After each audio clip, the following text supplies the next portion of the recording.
A homeowner's insurance policy will protect you against losses and damages incurred on your new property, and they are typically required by lenders to have in place prior to closing on the home. So let's go over some things to know about homeowners insurance. First off are coverage exclusions. Homeowners insurance policies may cover a lot, but they don't cover everything. For example, many policies do not cover damages caused by flooding or by earthquakes.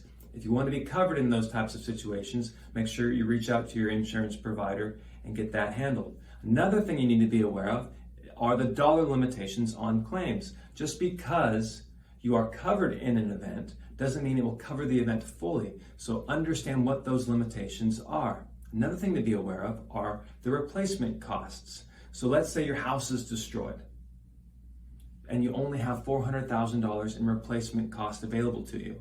That means the insurance company will pay you $400,000 to rebuild the house. But the bad news is it will take $500,000 to rebuild the home.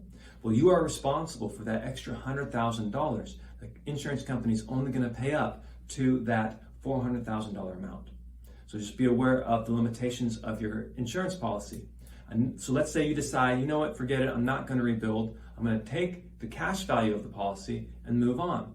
Well, you have to know what that cash value is, because, and how that's determined is it takes the market value of the property, typically, subtract the depreciation out, and there's your cash value. Again, there's a limit on this, and make sure you understand what those limitations are. Last and certainly not least, there is general liability built into many homeowners insurance policies. So understand what that is and how much it covers. Does it cover if somebody gets hurt on the property? Will it cover their medical expenses, their lawyer fees, their court fees? Understand what it covers and how much that it covers. If you have significant assets, make sure that the policy is large enough to protect those assets. As always, if you have any questions about the home buying process, reach out to the team at Made for More via call, text, or email today.